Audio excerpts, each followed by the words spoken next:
Hey guys, it is Alpha from Alpha Animations here. Sorry, I'm a wee bit sick at the moment. But this is the rig I have currently been working on. Where to begin? I've written a script for it. Currently, the features from this are very incomplete because I've just been adding stuff as I've seen the necessity for it, so yeah. But anyway, this will be for download in the description, and basically what I want you guys to do is suggest any features you want added in the comments below. And I'll try and add all of those features, and whenever the changes are monumental enough, I will make a video on that. And I'll also try and detail how I assembled this rig, including the script for here and stuff. So if you want anything added to the script, now would be the time to suggest it. I'll just show you what I have at the moment. Obviously, there's only 3 bones on my main layer. Head, middle, and this part of the body. Kind of does some interesting behavior when you do that, because I haven't exactly considered all of the possible rotations for this and gone, hey, I want that to look good. But that in mind, I have considered a lot of the rotations for other stuff. So, for example, the first layer you're going to come across is face. Now, this does a ton of derpy behaviors because, of course, the Blender thing's not that fabulous, but basically what this does is the face tracks to this. So if you want him to be looking at that point on the ground right there, you can just put that there and he'll look at it. And then if you want to, you can just slightly tweak it a little, but then you can flip it back with the Alt-R. This middle bone here is the eye controller, so when you do that, he bats his eyes around a bit. When you do this, you can't see it with his crown on. You can turn the hat slot off with that. But when you do that, it basically makes his eye a whole lot bigger.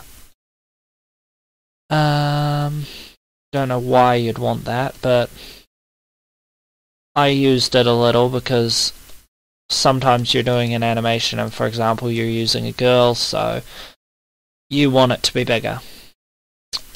Yeah, I showed that. The mouth can be controlled with these bones individually. Like, that's the master for that part of that. And then I've also got 2 individual ones that you can pull out from here, which normally I keep them together, but yeah. And then there's this one, which is the master of those ones. So you could, for example, pull that one up and then rotate that one to get some kind of effect, I don't know, or whatever you could be looking for. Or if you wanted to get that effect, you could do that. Oh, I don't know. There's a ton of bones there, so you can mess with them at will. Hang on, I'll just turn off the select on all of those. Lower eyelid, upper eyelid, frown. So you can pull those both down to make him frown. I had to also move that part of the pixel there because otherwise he doesn't frown when you do that. Although it kind of looks a bit derpy when you do that, so I don't know.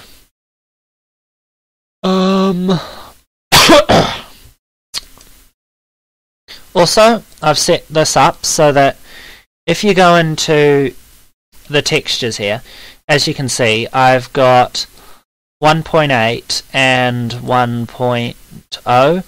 So basically, if you go into here, you can see I've got a default skin loaded in, and I've got a 1.8 skin. So I've set it up so that you can use, 1.0, so that you can use either one. You just untick one and tick the other, and it'll change that mapping. The skins I chose were kind of, I don't know, just whatever I had on hand. So I'll probably be changing them in the final release. And yeah, that's a bit derpy, because what I've done with the hat slot is basically I've created a whole ton of drivers here, because the idea with this hat slot is that if you tab into edit mode here and you just go to the basic, each pixel is one entire cube. So you can edit every single part of the face individually. So say I want the front to pull up like that. I've got a driver here that does that. So as you can see, I can just pop it up like that with that driver. And then I added a different driver to triangulate it, because some people like it when that's pulled there and that's pulled there. I personally don't, but I've got that there. And then I've got a crown one, which basically that was for the crown on the other skin I had. So you can pretty much customize these for any skin you add. I mean, you'll end up with tons of these, and here I've just got a kind of dome effect on the top. And I've got a beard one here so that you can kind of push his beard out to give it a better effect. And then I've got these switches here. That one just increases the subsurf. I call it a lag switch though, because that's essentially what it does. More subsurf, more lag. Although it looks better with more subsurf, so I guess you might want to turn it up and occasionally. Before you say the face is not a oh, well, I forget who it was, but yeah, all the face has is smooth on it rather than flat. There's nothing special about the head, like, because if you put it to flat, it just looks really, really hideous. So I set it to smooth because then it gives it a bit more smooth shading. This is just the mouth controller, so you pull it across this way, he goes ooh. Pull it that way, ah. Pull it up, smile, down, frown. So you can kind of pull it halfway in between and then get that effect if you want, or up to get that effect. So that way you can kind of customize your mouth movement. I don't know, you can kind of get a pretty good range of movement within this box. I'm not sure if that's how other riggers do it, but I don't know, that's just how I did it. I've got a first person mode here, so you just pull the switch up and then it hides the head for you and adds that camera. All you've got to do to make that camera your default is, over here I've got a second marker, and essentially when behind that marker this camera here is active, and you can just move that marker around by hitting G. So now if I push 0, this camera selects, but if I'm over here, it's this camera. So yeah. Other than that, there's just the arms. Now the arms use a combination of FK and IK, so this is your IK one, and basically you can just haul it around like you would a regular IK, and that's your pole. Essentially, I set something up so that when you haul it out to here, it stays flat on like it normally would. Hang on, if I just pull out one of the fingers, you'll be able to see properly. So, if you haul it out like this, and then up one here, ugh, that's not one. But yeah, it has kept its rotation because this has followed it. But the interesting thing with this is it's only followed it halfway out here, which is just a complicated set of drivers. But the trouble is if you pull it up there and, yeah, it'll sometimes dope out. But 90% of the time it's reliable. So it'll follow the arm pretty accurately and you can always get a pretty good effect with it. I've never had any trouble with it. Now what I was going to say about the FK. The FK overlays the IK, so there's no switch for it. So if you do that, and then move the IK is going to also affect the FK. It's kind of complicated to explain, but essentially you can use both FK and IK at the same time. So essentially what you could do is you could use your IK to drag this bone out to here, and then maybe you want to adjust it slightly, so you might tweak it that way or that way. And also it's not possible to bend the arm backwards with IK, so you can do it with FK after you've done something with IK. So yeah, I don't know, it's just a feature there, so if you want to play with it, it's available. We've also got wrists. They don't bend much more than that because they begin to look derpy after that. But, you know, I've located my smooth sharp switch on the arm, so it's this one here right next to the fingers. So if you do that, then you're going to get a smooth bend on the arm. And I did that because I absolutely hate cluttered control panels. So yeah, if that confused you, then sorry. I haven't got a smooth sharp switch for the legs yet, but that is because the legs look really, really stupid when you start doing them that way. Again, there's FK on here. I haven't limited it yet, but that will be happening eventually. It's just, there's a ton of work still to go into this rig. Obviously, if you bend it to about 90 degrees, the texture stretching is going to look really derpy, but you probably know that already.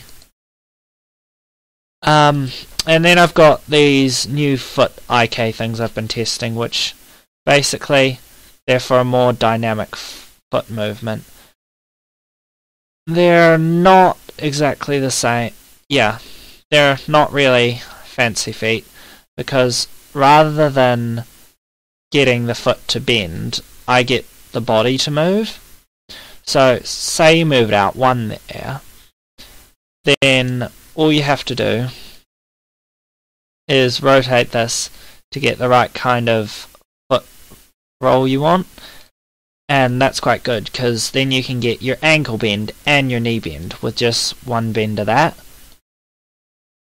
So yeah, and then you can do likewise on the other side,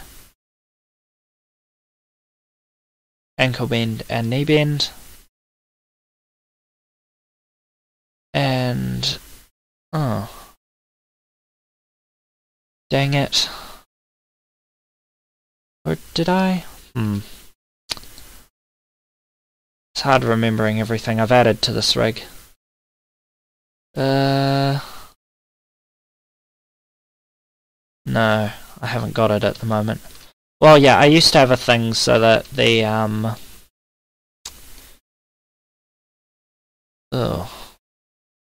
so that the arms would follow the legs and go out like that, and likewise on the other side.